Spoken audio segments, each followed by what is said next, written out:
अस्सलाम वालेकुम नाज़रीन, अवामी तनाज़ुर के नए व्लॉग के साथ मैं हूं खालिद भट्टी। आज के इस व्लॉग में हम बात करेंगे कल मुल्तान में होने वाले ज़िमनी इंतखाबात के नताइज की। NA 148 मुल्तान एक में कल ज़िमनी इलेक्शन हुआ, जो पाकिस्तान पीपल्स पार्टी के सैयद अली कासिम गिलानी जीत गए और काफ़ी बड़े मार्जिन से जीते, जबकि सुन्नी इत्तेहाद कौंसिल तहरीक इंसाफ के मुश्तरका उम्मीदवार जो कि सुन्नी इत्तेहाद कौंसिल की टिकट पर इलेक्शन लड़ रहे थे घोड़े के इंतखाबी निशान पर, वो वाजे फ़र्क से शिकस्त खा गए। इस सारी सूरत हाल के ऊपर बात करेंगे, वो क्या अवामल थे, वो कौन से ऐसे फैक्टर्स थे जिन्होंने अली कासिम गिलानी की कामयाबी में अहम किरदार अदा किया, जबकि जो तैमूर मलिक थे सुन्नी इत्तेहाद कौंसिल के उम्मीदवार, उनकी शिकस्त में उन फैक्टर्स ने अहम किरदार अदा किया। तो उसके ऊपर आज के व्लॉग में हम बात करेंगे। इससे पहले कि हम आपको तफसीलात फराहम करें, अपना तजिया दें, आपसे गुजारिश है कि अगर आपने हमारा चैनल अवामी तनाज़ुर अभी तक सब्सक्राइब नहीं किया, उसको सब्सक्राइब कर लें। आपको व्लॉग पसंद आए, इसको शेयर करें, लाइक करें और महज़ब अंदाज से अपनी राय का इजहार करें। बेल आइकॉन ज़रूर दबा दें, टली ज़रूर खड़का दें। अब हम बढ़ते हैं अपने मौजू की तरफ। कल मुल्तान का हल्का है NA 148, जो कि कुछ शहर के इलाकों और ज़्यादातर मुज़ाफ़ाती और देही इलाकों के ऊपर मुश्तमिल हल्का है। वहाँ पर ज़िमनी इलेक्शन हुआ। 2024 8 फरवरी के आम इंतखाबात में यहाँ से सैयद यूसुफ रज़ा गिलानी महज 300 वोटों से कामयाब हो पाए थे। उन्होंने 67,366 वोट लिए थे और वो कामयाब करार दिए गए थे, जबकि तहरीक इंसाफ के उम्मीदवार ने 67,065 वोट यहाँ से हासिल किए थे। तो करीबन 300 वोट्स का फ़र्क था, लीड थी। तहरीक इंसाफ की इल्ज़ाम लगाती है कि जो तैमूर मलिक साहब हैं, बैरिस्टर तैमूर मलिक, जो शाह महमूद कुरैशी के वकील भी हैं, वो जीत गए थे, उनको नताइज तब्दील करके हरवाया गया और यूसुफ रज़ा गिलानी को जितवा दिया गया। ये इल्ज़ाम है जो कि तहरीक इंसाफ के लोग लगाते हैं। तीसरे नंबर पे यहाँ रहे थे मुस्लिम लीग नून के उम्मीदवार अहमद हुसैन जहर साहब। उन्होंने 57,000 से ज़्यादा वोट हासिल किए थे। तो काफ़ी कांटे का मुकाबला हुआ था तीनों उम्मीदवारों के दरमियान। और अहमद हुसैन जहर जो हैं 2018 में इस हल्के से जीते थे। उन्होंने यहाँ से तहरीक इंसाफ के टिकट पे कामयाबी हासिल की थी। सिकंदर याद बोसन को उन्होंने शिकस्त दी थी उस वक्त। तो अब जो है इस दफ़ा ये हुआ ज़िमनी इलेक्शन में कि पाकिस्तान मुस्लिम लीग नून ने अली कासिम गिलानी साहब की हमायत का ऐलान किया। मुस्लिम लीग नून ने यहाँ से अहमद हुसैन डेहर को टिकट नहीं दिया, वो खड़े नहीं हुए, उन्होंने आज़ाद इलेक्शन नहीं लड़ा। ना सिकंदर याद बोसन ने यहाँ से इलेक्शन लड़ा, बल्कि मुस्लिम लीग नून ने पाकिस्तान पीपल्स पार्टी के उम्मीदवार सैयद अली कासिम गिलानी जो हैं, उनकी कामयाबी जो है उसके लिए उन्होंने काम भी किया। तो हुआ कुछ यूँ कि कल जो इलेक्शन हुआ उसमें तकरीबन 89,000 के करीब वोट लेकर सैयद अली कासिम गिलानी कामयाब हो गए और जो तैमूर मलिक थे तहरीक इंसाफ के सुन्नी इत्तेहाद कौंसिल के उम्मीदवार, वो महज 54,000 के करीब वोट हासिल कर सके। तो इस तरह तकरीबन 35,000 की लीड से जो है वो शिकस्त दी है, जो लीड महज 300 वोटों की थी चंद माह कबल, 3 माह कबल। अब वो 35,000 में तब्दील हो गई क्योंकि मुस्लिम लीग नून और पीपल्स पार्टी इकट्ठे हो गए। तो दो बातें जो हैं वो बड़ी वाज़ेह हैं इस इलेक्शन के हवाले से। एक तो ये है कि पाकिस्तान पीपल्स पार्टी का जो वोट बैंक है उसके अंदर इजाफा हुआ है और उसके अंदर 22,000 वोट्स का इजाफा हुआ है। उसके मुकाबले में तहरीक इंसाफ का जो वोट बैंक है उसमें 13,000 की कमी आई है। और ये रुझान हमें नज़र आ रहा है जब ज़िमनी इलेक्शन हुए थे तो पिछले महीने, तो उस वक्त भी यही नताइज सामने आए थे। पंजाब की जो पंजाब असम्बली की और कौमी असम्बली की नशस्तें थी, तमाम ही नशस्तों पर तहरीक इंसाफ का वोट बैंक कम हुआ था। मुस्लिम लीग नून ने कम बेश अपना वोट बैंक जो है बरकरार रखा। कुछ हल्कों में मुस्लिम लीग नून का वोट बैंक बड़ा था, लेकिन उसके मुकाबले में तहरीक इंसाफ का वोट बैंक गिरा। और मुल्तान के ज़िमनी इलेक्शन में भी यही बात सामने आई है कि तहरीक इंसाफ अपना जो जो वोट लिए थे 8 फरवरी को, और वही उम्मीदवार थे, सेम उम्मीदवार थे, कोई ना उम्मीदवार चेंज हुआ। और लेकिन सूरत हाल जो है वो लगता है कि अब तब्दील हो रही है। और जो मोमेंटम 8 फरवरी के इलेक्शन से पहले तहरीक इंसाफ ने बनाया था, जिसके नताइज 8 फरवरी को निकले, तो अब वो ट्रेंड अब तब्दील होता हुआ महसूस हो रहा है। वो जो उभार था तहरीक इंसाफ का, अब शायद उसमें उस तरह की जो ताकत थी या उस तरह की जो जान थी जो 8 फरवरी के दिन नज़र आई थी। और फिर उसके नताइज में भी, और फिर तहरीक इंसाफ ने इल्ज़ाम भी आयद किया कि बहुत सारे हल्कों में धांधली करके नताइज तब्दील किए गए। फॉर्म 45 के नताइज और थे, फॉर्म 47 के और कर दिए गए। तो ये सारे इल्ज़ाम अपनी जगह, लेकिन अब जो इलेक्शंस हो रहे हैं ज़िमनी, वहाँ पर ट्रेंड तब्दील होता हुआ महसूस होता है।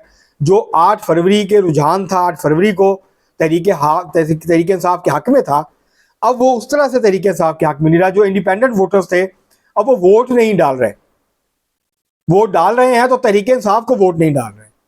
तो ये एक बड़ा जो फ़र्क है, और जो जोशो खरोश था ज़ाहिर है वो भी नहीं रहा, क्योंकि तहरीक इंसाफ को कोई बड़ी कामयाबी 8 फरवरी के इलेक्शन से लेकर अब तक नहीं मिल सकी है।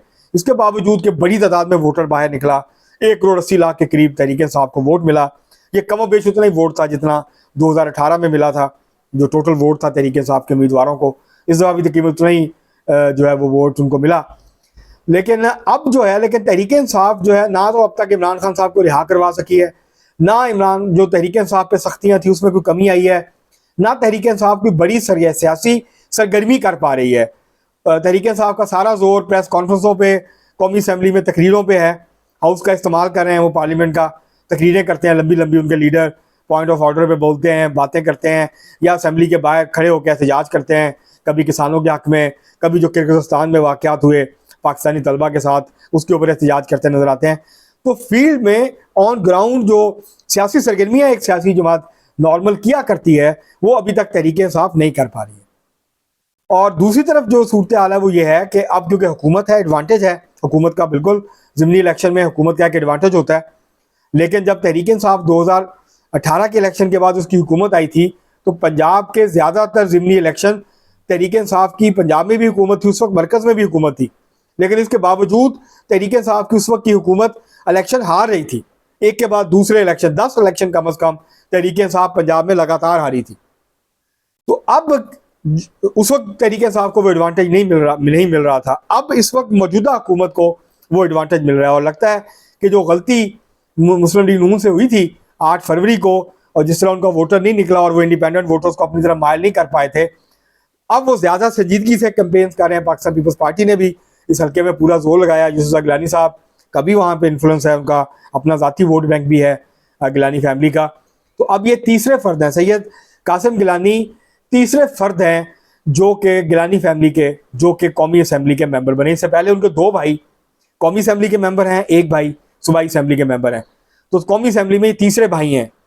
तो एक ही ख़ानदान के इस वक्त 4 अफराद आला जो नुमाइंदे, मुंतखब नुमाइंदे ऐवान हैं वहाँ मौजूद हैं। वालिद साहब चेयरमैन सेनेट हैं, उस तरह से एक नायब सदर भी हैं पाकिस्तान के, और 3 बेटे जो हैं अब वो अली अब्दुल कादिर गिलानी, अली मूसा गिलानी और अब कासिम गिलानी। तो ये कामयाब अब ये कौमी असम्बली में पहुँच गए हैं। ये तीसरे भाई हैं, उनके चौथे भाई पंजाब असम्बली में पीपल्स पार्टी के पार्लियामानी लीडर हैं सैयद अली हैदर गिलानी।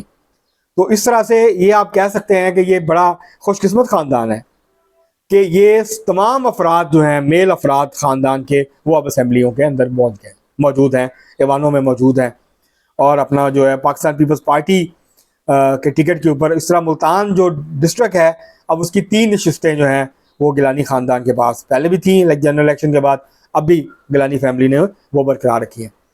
तो ये जो नताइज हैं ये लम्हा फ़िक्रियाँ हैं तहरीक इंसाफ के लिए और सुन्नी इत्तेहाद कौंसिल के लिए, और वो जो पॉलिटिक्स कर रहे हैं उसके हवाले से तहरीक इंसाफ के जो कारकुन हैं, तहरीक इंसाफ के जो सपोर्टर्स हैं, उनको लगता यह है कि जब भी वो हारते हैं उनके साथ हमेशा धांधली हो जाती है।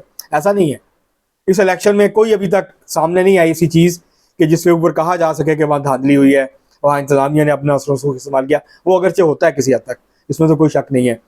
तो लेकिन ये जो इलेक्शन था इसके हवाले से तहरीक इंसाफ ने अभी तक इल्ज़ाम नहीं लगाया, हो सकता है आज या कल इल्ज़ाम लगा दे, क्योंकि ये जो इलेक्शन की जीत थी उसकी जो खबर है वो ईरान के जो सदर थे इब्राहिम रईसी और वज़ीर ख़ारजा, उनका जो हेलीकॉप्टर हादसा हुआ तो उसकी वजह से, उसके अंदर जो उनकी शहादत हुई, तो उसकी वजह से वो ये जो इलेक्शन की का था नताइज थे ये दब के रह गए उसके नीचे।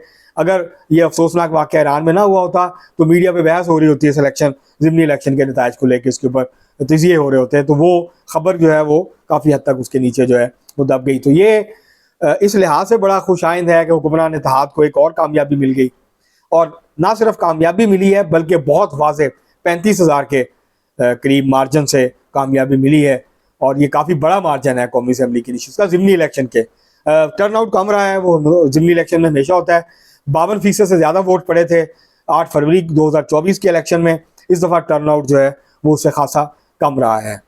तो ये नाजरीन मुल्तान के जो ज़िमनी इलेक्शन हुआ उसकी जो सूरत थी जो हमने सामने रखी आपके, और ये बात बड़ी वाज़ेह है कि तहरीक इंसाफ को अपनी सियासत के हवाले से और जो उसका तर्ज सियासत है उसके हवाले से अब सोचना होगा कि क्या वो इस तरीके के साथ जो आम पाकिस्तानी हैं उनकी हमदर्दियाँ और उनकी तवज्जो हासिल करने में कामयाब होगी, उनकी हमायत हासिल करने में कामयाब होगी, या फिर ये मोमेंटम जो है वो अगले इलेक्शन के करीब जाके बनेगा और दरमियान में जो कुछ भी है वो सियासी सूरत हाल उसमें PTI जो है इसी तरह कभी एक बात कभी दूसरी बात, कभी मुज़ाकरात कभी नहीं मुज़ाकरात, और कभी डील कभी नो डील।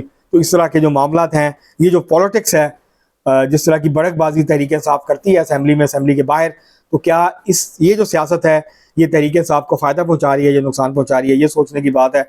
और दूसरी तरफ तहरीक इंसाफ के लिए ये भी लम्हा फ़िक्रिया है कि अब हुकूमत है अगरचे, लेकिन उसके बावजूद जिस तरह के मार्जिन आ रहे हैं ज़िमनी इंतखाबात में, वो कोई हौसला अफजा बात नहीं है तहरीक इंसाफ की सियासत के लिए और तहरीक इंसाफ के हवाले से। तो एक वाज़ेह रुझान नज़र आ रहा है ज़िमनी इलेक्शन के नताइज की बुनियाद पर। यह कहा जा सकता है कि तहरीक इंसाफ का जो मोराल है वो डाउन हो रहा है, उसके वोट बैंक में कमी हो रही है, जबकि दूसरी तरफ हुक्मरान इत्तेहाद अपना वोट बैंक जो है उसको किसी हद तक बरकरार रखने में अब तक कामयाब नज़र आ रहा है। अब जब किसी और जगह ज़िमनी इलेक्शन होगा, उसके नताइज आएंगे, तो फिर पता चलेगा कि क्या ये ट्रेंड जो सेंट्रल पंजाब में ज़िमनी इलेक्शंस के नतीजे में सामने आया था, अब जनूबी पंजाब में ज़िमनी इलेक्शन में जो है वो सामने आया। किसी और हिस्से में अगर शुमाली पंजाब में या किसी और जगह इलेक्शन होगा तो फिर सही मानो और बेहतर अंदाज़ा हो सकेगा इसका। लेकिन ये रुझान अब काफ़ी हद तक जो है वो वाज़ेह होता जा रहा है कि जो स्टीम था, जो एक मोमेंटम था तहरीक इंसाफ के साथ, वो अब आहिस्ता आहिस्ता तहरीक इंसाफ लूज़ करती जा रही है। और अगर वो मामलात को बेहतर नहीं करती और जो है वो अपने लिए सियासत के लिए, अपनी सियासत के लिए आसानियाँ पैदा नहीं करती ग्राउंड पे, तो फिर उनके लिए मुश्किलात जो हैं वो बढ़ सकती हैं। अब तक के लिए इतना ही, बहुत शुक्रिया।